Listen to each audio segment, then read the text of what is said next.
human history. You find that whole families actually die out, like 8 members in the family. Many millions of people were killed, and given the fact that it was done within 1 year, I believe it is certainly comparable to the great genocides of the 20th century. Most know that the horrors of the Holocaust resulted in the deaths of approximately 6 million Jews. But what many don't know is that the government-designed starvation in the Ukraine caused the deaths of between 7 and 10 million in just 1 year. None of this is meant to diminish the horrors of the Holocaust. The pure evil that inspired it is above question and must be remembered vividly and at all costs. Though, in addition, the other victims of vicious governments who have treated human life as nothing but a speed bump to their grand design must also be remembered. It is not just the number of people, it's the national culture also. Imagine how many writers, artists, all of them perished. One of the most disgusting things about the way we talk about communism is you have people talk about it as if it was this well-intentioned social experiment. But even at the level of first principles, of the sort of planning sessions, it was planned and premeditated mass murder on a massive scale. Prepared with the newest devices of destruction. All the while supported by prominent media members. The New York Times now acknowledges their role in the propping up of Stalin's regime by their reporter, Walter Duranty. He called the forced famine in the Ukraine mostly bunk and viciously justified the millions dead by saying, you can't make an omelet without breaking eggs. Because of this information, many people in the West reacted quite passively to what happened in Ukraine. Duranty was there and his position was pro-Soviet. I think he did a lot of harm to the truth at that time.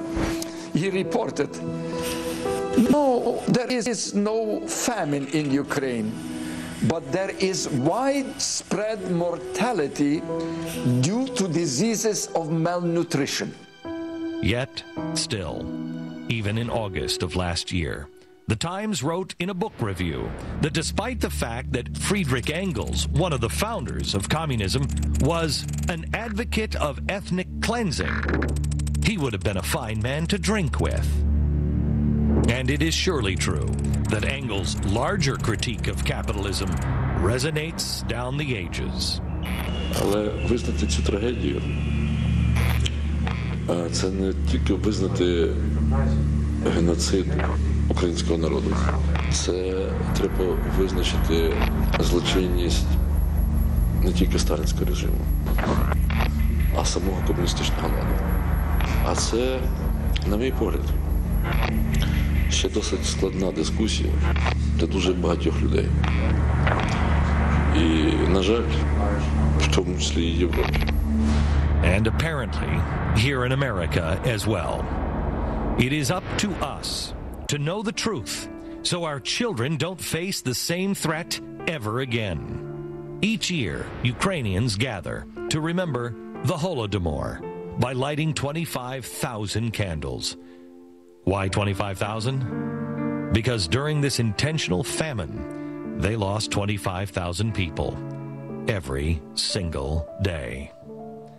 Allowing this to happen one more time would be unforgivable. The totalitarian system established by Stalin was responsible for murdering millions of innocent people in the most horrendous way, and nobody was interested in knowing about it. The question is, what kind of people are we? In case you're still not convinced that the famine was intentional, during our exclusive interview for this documentary with President Viktor Yushchenko of the Ukraine, he said that during the famine of the Ukrainian people, they needed 10 million tons of grain to avoid hunger. They produced 12.2 million tons.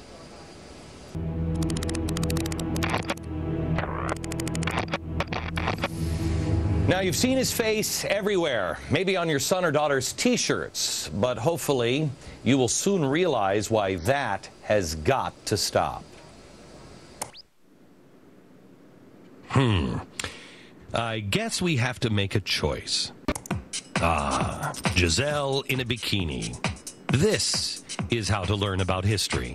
You see, this is the hottest supermodel in the world. What is this? This is Che. And this, too, is Che. And so is this.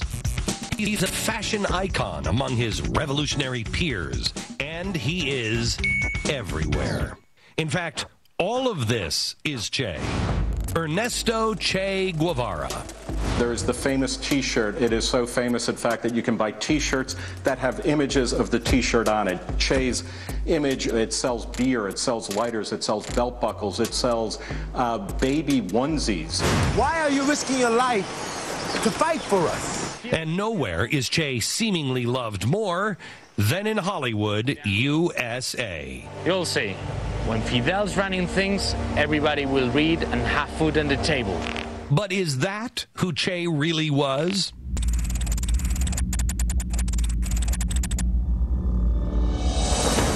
One of the things that is fascinating about the cult of Che is that it effectively thrives in the absence of any kind of historical understanding.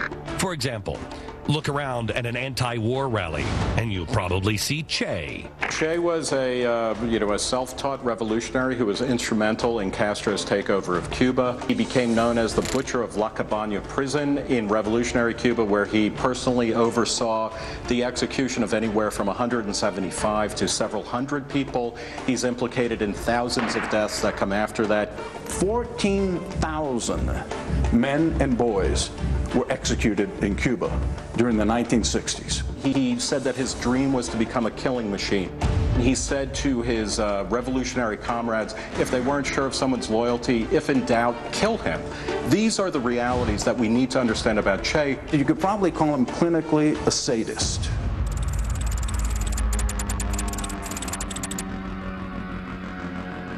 When you read his diaries, he goes into particular detail about when he himself shoots people in the head.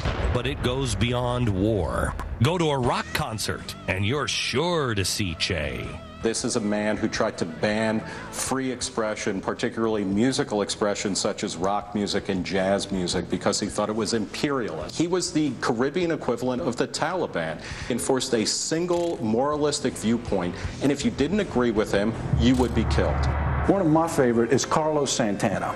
At the 2005 Oscars, naturally, the Motorcycle Diaries won an Oscar, and Carlos Santana went there to play the theme song for it. Well, he was wearing a Che Guevara t-shirt. Carlos Santana was showing off an emblem of a regime that made it a criminal offense to listen to Carlos Santana music.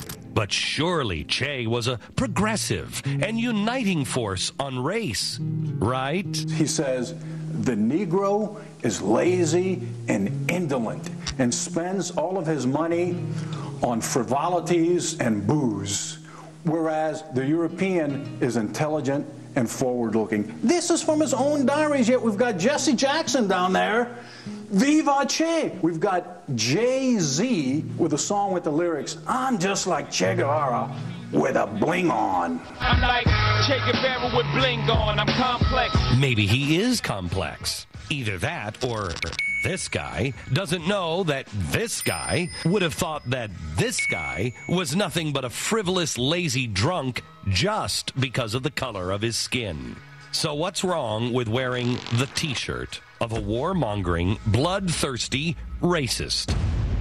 Well, what if he was also a terrorist, too? To his home, to his places of work, to his places of recreation. We will attack the enemy wherever he lives. Folks, this was written in 1966. He preempted Al-Qaeda by 30, 40 years.